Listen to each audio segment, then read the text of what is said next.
तो welcome back friends, बहुत बहुत स्वागत है आपका अपने चैनल हिंदी जीके ट्रिक्स पर। इस वीडियो में हम डिस्कस करने वाले हैं यूके ट्रिपल एससी बंद दरोगा यानी फॉरेस्टर एग्जाम 2025 की हमारी जो केमिस्ट्री की सीरीज चल रही है, इसके लिए होने वाला है वीडियो नंबर 3। यानी कि पहले 2 वीडियो ऑलरेडी हम अपलोड कर चुके हैं। आई होप आपने देख लिए होंगे, नहीं देखे हैं डिस्क्रिप्शन में लिंक मिलेगा, वहाँ से क्लिक करके देख सकते हैं। साथ ही साथ हम फिजिक्स और बायोलॉजी के वीडियोज़ भी अपलोड कर रहे हैं, टॉपिक वाइज ही चल रहे हैं, उनको भी आप प्लेलिस्ट से देख सकते हैं। तो इस वीडियो में हम डिस्कस करने वाले अवस्था परिवर्तन। जो टॉपिक यहाँ पर दे रखा है वो गलनांक और हिमांक यानी कि गलना और जमना, ये दो सिर्फ डिस्कस करेंगे हम, लेकिन बताऊंगा मैं आपको सभी के बारे में, इसलिए मैंने आपको ये डायग्राम दिखा रखा है। तो देखिए ठोस, द्रव और गैस।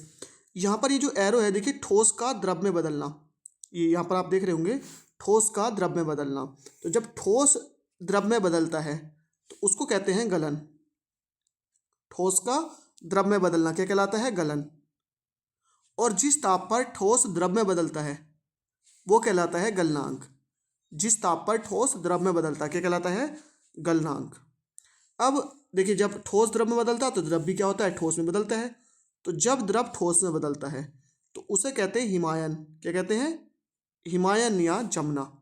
और जिस ताप पर द्रव जो है ठोस में बदलता है वो कहलाता है हिमांक। तो द्रव का ठोस में बदलना हिमायन, और जिस ताप पर द्रव ठोस में बदलता है वो कहलाता है हिमांक। अब देखिए, ठोस का द्रव में गलन, और जिस ताप पर बदलता है गलनांक, द्रव ठोस में बदलना हिमायन, और जिस ताप पर बदलता है वो हिमांक। अब बात करते हैं देखिए द्रव की गैस में। तो द्रव का जो गैस में बदलना कहलाता है वाष्पन। और जिस ताप पर द्रव वाष्प में बदलता है ना, यानी द्रव का गैस में बदलना क्या कहलाता है? वाष्पन। और गैस का द्रव में बदलना ये कहलाता है संघनन। गैस का द्रव में बदलना क्या कहलाता है? संघनन। ध्यान रखना है, द्रव का गैस में बदलना वाष्पन और गैस का द्रव में बदलना संघनन। तीसरा है हमारे पास देखिए ठोस का गैस में बदलना। ठोस का गैस में, यानी कुछ पदार्थ ऐसे होते हैं जो डायरेक्टली ठोस से गैस में बदल जाते हैं, तो वो ऊर्ध्वपातज कहलाते हैं। और ठोस का गैस में बदलना सीधे, आपने देखा होगा कोई भी वस्तु अगर उसको गर्म करते हैं तो वो पहले लिक्विड फॉर्म में जाती है, फिर गैस में बदलती है। लेकिन कुछ ऐसे पदार्थ होते हैं जैसे अमोनियम क्लोराइड हो गया, NH4Cl हो गया, ये, या आप कह सकते हैं कपूर हो गया, ये ऐसे पदार्थ होते हैं जो ठोस से सीधे के सीधे गैस में बदल जाते हैं। तो ठोस का गैस में बदलना कहलाता है ऊर्ध्वपातन, और जो पदार्थ होते हैं वो ऊर्ध्वपातज। और गैस का, यानी अगर गैस डायरेक्टली ठोस में बदलती है तो ये कहलाता प्रति ऊर्ध्वपातन। तो ठोस का गैस में बदलना ऊर्ध्वपातन, और गैस का ठोस में बदलना कहलाता प्रति ऊर्ध्वपातन। तो देखिए यहाँ पर अब गलनांक की डेफिनेशन मैंने लिख रखी है, वो मैंने आपको ऐसी डायग्राम से समझा दिया था। तो गलनांक होता है ठोस का द्रव में बदलना, गलन कहलाता है। और जिस ताप पर ठोस द्रव में बदलता है उसे ही क्या कहते हैं? गलनांक कहते हैं, यानी कि मेल्टिंग पॉइंट।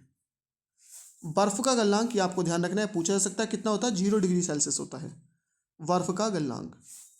किसी ठोस का गलनांक उसके कणों के बीच आकर्षण बल के सामर्थ्य पर निर्भर करता है। यानी जो गलनांक होता है वो आकर्षण बलों के सामर्थ्य पर निर्भर करता है। जैसे अगर आप मिट्टी लेंगे तो मिट्टी का गलनांक क्या होगा? कम होगा। और आप लोहा लेंगे, लोहे का गलनांक क्या होगा? अधिक होगा। तो आकर्षण बल जितना ज़्यादा होगा बीच में, या आप अगर प्लास्टिक लेंगे, प्लास्टिक का क्या होगा? कम होगा, लोहे का ज़्यादा होगा। तो आकर्षण बल जितना मजबूत होगा गलनांक भी उतना ही अधिक होगा।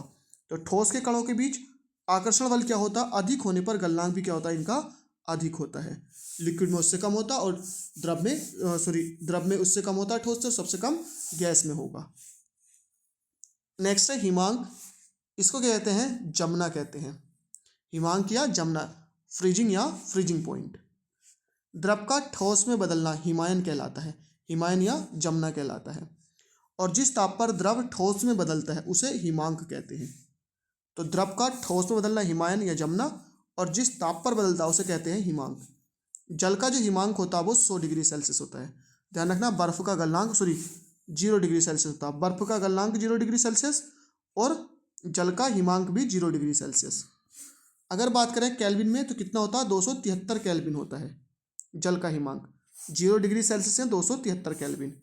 फ़ारेनहाइट में जल का हिमांक 32 डिग्री फ़ारेनहाइट होता है। 32 डिग्री फ़ारेनहाइट। तो आज के इस वीडियो में इतना ही। यहाँ पर 2 पॉइंट दिए गए थे, एक हिमांक और एक गलनांक, दोनों को हमने इस वीडियो में डिस्कस किया है। वीडियो को लाइक शेयर करना ना भूलें। Thank you for watching. मिलते हैं नेक्स्ट वीडियो में।